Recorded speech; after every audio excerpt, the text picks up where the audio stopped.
Hello dear students, a very good morning to all.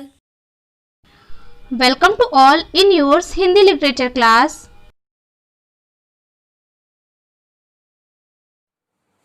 Students, previous class में मैंने आपको Hindi literature का part 7 Chandrashekhar Venkat रमण यह पढ़ाया था। आज हम इसके अभ्यास प्रश्न को हल करेंगे। अभ्यास प्रश्नों को हल करने से पहले आइए हम जानते हैं कि हमने इस पाठ में क्या पढ़ा था।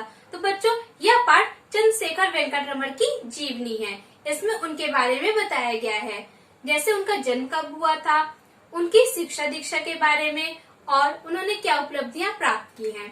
तो बच्चों, चंद्रशेखर वेंकट रमण का जन्म 7 नवंबर 1888 को हुआ था और इनका जन्म कहाँ हुआ था? दक्षिण भारत में तिरुचिरापल्ली नामक नगर में हुआ था। और बच्चों, यह बचपन से ही बहुत ही प्रतिभाशाली थे। इन्होंने 13 वर्ष की आयु में भी इंटर की परीक्षा उत्तीर्ण कर ली थी। इसके बाद वह उच्च शिक्षा के लिए मद्रास विश्वविद्यालय गए। वहां उन्होंने एमएससी में प्रवेश लिया। स्टूडेंट, चंद्रशेखर वेंकट रमण की रुचि भौतिक विज्ञान में थी, तो अतः वह इसके बहुत से बिंदुओं पर निरंतर खोज करते रहे, जिनमें से उनकी एक खोज है प्रकाश की विकिरण। इसके लिए उन्हें नोबेल पुरस्कार भी प्राप्त हुआ और यह सन 1930 में उन्हें प्राप्त हुआ। बच्चों, प्रकाश के विकिरण, इसे हम क्या कहते हैं? रमण प्रभाव भी कहते हैं। इसी से उन्हें नोबेल पुरस्कार प्राप्त हुआ और उन्होंने हम सभी भारतवासियों का मस्तक गर्व से ऊंचा कर दिया। इस महान वैज्ञानिक को बहुत सारी उपलब्धियां प्राप्त हुई। इन्हें लंदन में रॉयल सोसाइटी का सदस्य नियुक्त किया गया इनकी वैज्ञानिक खोजों के कारण। और इन महान व्यक्तित्व का निधन 21 नवंबर 1970 को हो गया। बच्चों, चंद्रशेखर वेंकट रमण ने कहा था कि एक सच्चे वैज्ञानिक में यह विशेषता होनी चाहिए कि वह अपनी जो भी खोज करे वह सिर्फ मानव के कल्याण के लिए करे। उसे राष्ट्र, देश या जाति में बंधकर नहीं रहना चाहिए। उसे सिर्फ और सिर्फ मानव के कल्याण के बारे में सोचना चाहिए। तो बच्चों, यह था हमारा पाठ चंद्रशेखर वेंकट रमण। आइए अब इसके अभ्यास प्रश्न को हल करते हैं। इसमें पहला प्रश्न है आपका बहुविकल्पीय प्रश्न। इसमें पहला प्रश्न है, सर वेंकट रमण को किस वर्ष नोबेल पुरस्कार मिला? का सन 1888 में, खा सन 1930 में, गा सन 1942 में या फिर घा सन 1935 में। तो बच्चों, उन्हें नोबेल पुरस्कार कब मिला था? खा सन 1930 में। इसका राइट आंसर क्या होगा? खा।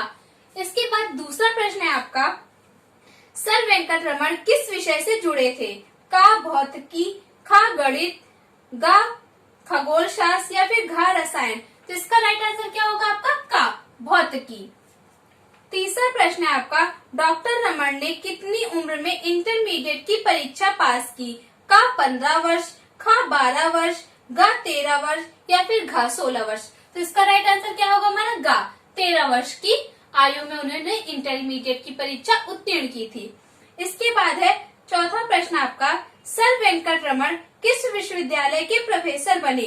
का मद्रास विश्वविद्यालय, खा कोलकाता विश्वविद्यालय, गा बनारस हिंदू विश्वविद्यालय, खा शांति निकेतन। तो इसका राइट आंसर क्या होगा आपका? खा कोलकाता विश्वविद्यालय। प्रश्न 5, लंदन की किस सोसाइटी का सदस्य नियुक्त होना बड़ी प्रतिष्ठा की बात थी? का रॉयल सोसाइटी, खा साइंटिस्ट सोसाइटी, गा प्रोफेसर सोसाइटी या फिर घा एशिया सोसाइटी। तो इसका राइट आंसर क्या होगा आपका? का रॉयल सोसाइटी। इसके बाद छठा प्रश्न है आपका, रमण के किस अनुसंधान को रमण प्रभाव कहा जाता है? का ध्वनि के संबंध में, खा प्रकाश के विकिरण के संबंध में, गा का और खा दोनों या फिर घा अन्य। तो इसका राइट आंसर क्या होगा आपका? खा प्रकाश के विकिरण के संबंध में जो उन्होंने खोज की थी उसे ही हम रमण प्रभाव कहते हैं। इसके बाद सातवां प्रश्न है आपका, सर वेंकट रमण का निधन हो गया। का 1972 में, खा सन 1975 में या फिर गा सन 1969 में या फिर घा सन 1970 में। तो इसका राइट आंसर क्या होगा? घा सन 1970 में। इसके बाद नेक्स्ट प्रश्न है आपका का मौखिक प्रश्न। तो बच्चों, इन प्रश्नों के उत्तर आप अपनी किताब में ही साइड में राइट कर लीजिएगा। इसमें पहला प्रश्न है आपका, चंद्रशेखर वेंकट रमण की रुचि किस विषय में थी? तो किस विषय में थी? भौतिक विज्ञान में।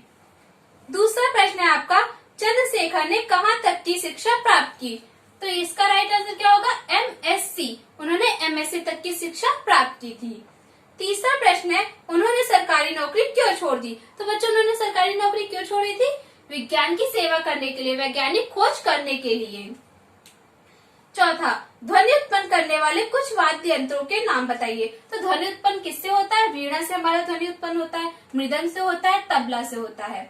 इसके बाद प्रश्न खा, नीचे दिए गए प्रश्नों के उत्तर लिखो। तो बच्चों, इन प्रश्नों के उत्तर आपको अपनी क्लास और कॉपी में करना है, या मैं आपको लिखवा दूंगी। इसके बाद है गा, रिक्त स्थान भरो। इसमें पहला प्रश्न है आपका, डॉक्टर रमण की खाली जगह विषय में विशेष रुचि थी। तो इसका राइट आंसर क्या होगा? विज्ञान। आप रिक्त स्थान में क्या भरेंगे? विज्ञान। दूसरा, इसमें वेंकट रमण का जन्म दक्षिण भारत में खाली जगह नगर में खाली जगह में हुआ था। तो पहले खाली जगह में आप क्या लिखेंगे? तिरुचिरापल्ली। और दूसरे खाली जगह में क्या लिखना है? 7 नवंबर 1888। इसके बाद तीसरा है आपका, उनके पिता का नाम खाली जगह था। तो यहाँ क्या लिखेंगे? चंद्रशेखर अय्यर। चौथा, डॉक्टर रमण कोलकाता में खाली जगह के पद पर नियुक्त हो गए। तो यहाँ क्या लिखेंगे आप? प्रोफेसर के पद पर नियुक्त हो गए। पांचवा, सर खाली जगह की प्रार्थना पर रमण भौतिक विज्ञान के खाली जगह नियुक्त हो गए। तो पहले खाली जगह में आप क्या लिखेंगे? आशुतोष मुखर्जी। और दूसरे वाली खाली जगह में क्या लिखना है? प्रोफेसर। इसके बाद है घा, वाक्य बनाओ। तो बच्चों, यहाँ पर आपको तीक्ष्ण, वाद्य, स्नेह पात्र, उन्नति और तरंग, इनका क्या करना है? वाक्य बनाना है। तो इसमें पहला है आपका तीक्ष्ण। डॉक्टर रमण तीक्ष्ण बुद्धि के व्यक्ति थे। वाद्य, तबला एक वाद्य उपकरण है। तीसरा, स्नेह पात्र, राम दशरथ के स्नेह पात्र पुत्र थे। उन्नति, भारत प्रतिदिन उन्नति के शिखर को प्राप्त कर रहा है। तरंग, खाली कमरे में ध्वनि तरंग गूंजती है। इस वाक्य प्रयोग को आपको अपनी क्लास और कॉपी में राइट करना है। जहां आप प्रश्न उत्तर राइट करोगे और गद्यांश के प्रश्न उत्तर राइट करोगे, उसके बाद आपको ये वाक्य प्रयोग भी अपनी क्लास और कॉपी में राइट करना है। बच्चों, इसके बाद है अंगा, चंद्रशेखर वेंकट रमण पर एक लघु निबंध लिखो। तो यहाँ पर आपको जो बिंदु बताए गए हैं, इन बातों को ध्यान में रखते हुए आपको एक छोटा सा निबंध लिखना है। और किसके ऊपर? चंद्रशेखर वेंकट रमण के ऊपर। तो यह आपका होमवर्क है। इसके बाद है भाषा बोधन का, नीचे लिखे शब्दों का प्रयोग इस प्रकार करो कि उनके अर्थ में सूक्ष्म अंतर स्पष्ट हो जाए। जैसे नासमझ। नासमझ कौन सा व्यक्ति होता है? जिसे बात समझ में आती फिर भी वह क्या कहता है कि मुझे यह नहीं समझ में, नासमझ बनता है। वह व्यक्ति नासमझ होता है। मूर्ख, मूर्ख वह होता है जिसे कुछ नहीं समझ में आता है, यानी उसे बिल्कुल ही नहीं समझ में आता, वह हमारा मूर्ख होता है। इसी प्रकार यहाँ पर जो शब्द लिखे गए हैं, उनका आपको ऐसे वाक्य बनाना है कि इनका अर्थ स्पष्ट हो जाए। जैसे घमंड। घमंड का अर्थ होता है अभिमान, यानी उसे अपने ऊपर अभिमान हो, यानी मैं बहुत अच्छा हूँ, मुझसे आगे कोई नहीं बढ़ सकता, यह घमंड है।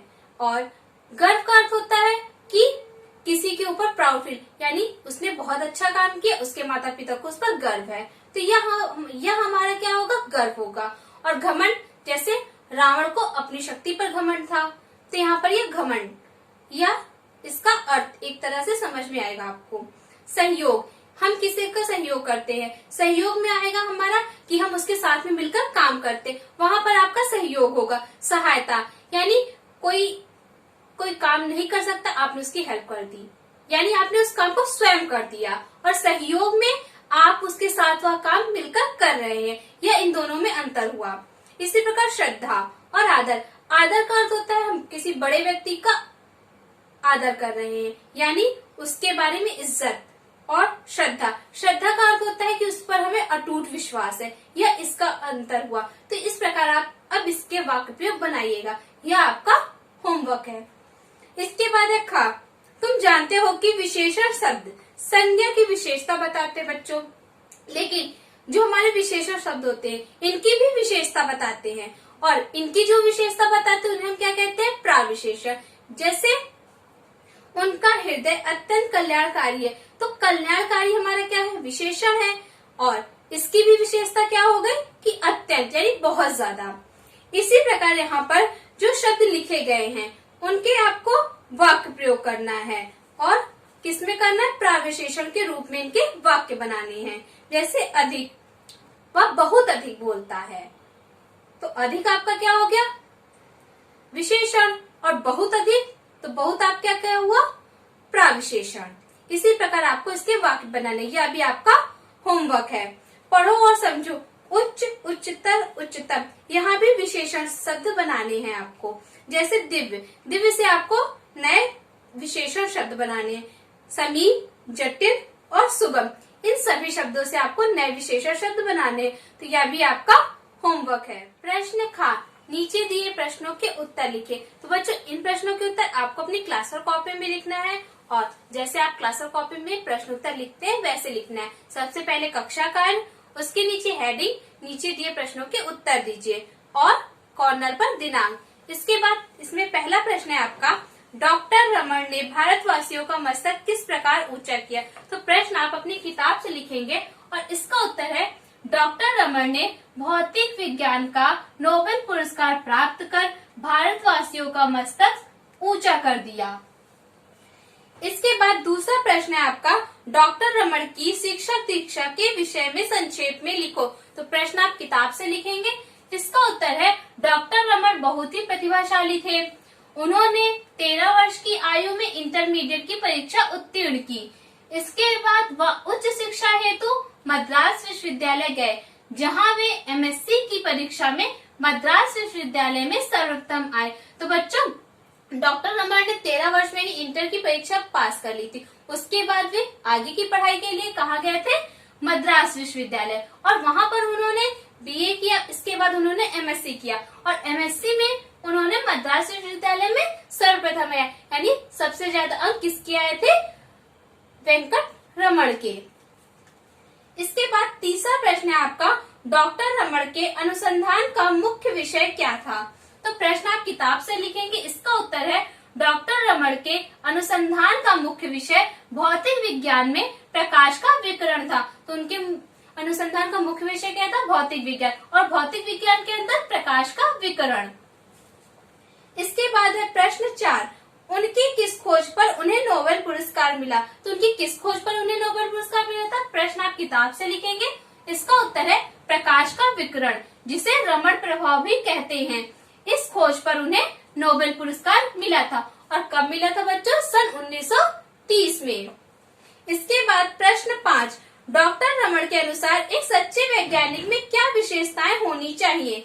तो प्रश्न आप किताब से लिखेंगे। इसका उत्तर है, डॉक्टर रमन के अनुसार एक सच्चे वैज्ञानिक को देश, राष्ट्र और जाति की सीमा में नहीं बनना चाहिए, यानी उन्हें किसी की सीमा में नहीं बनना चाहिए। उसे अपनी वैज्ञानिक खोज मात्र मानव के कल्याण के लिए करना चाहिए। यही सच्चे वैज्ञानिक की विशेषता है, और वह जो आविष्कार कर रहा है वह आविष्कार सिर्फ मानव के कल्याण के लिए होना चाहिए, न कि किसी देश, धर्म या राष्ट्र के कल्याण के लिए।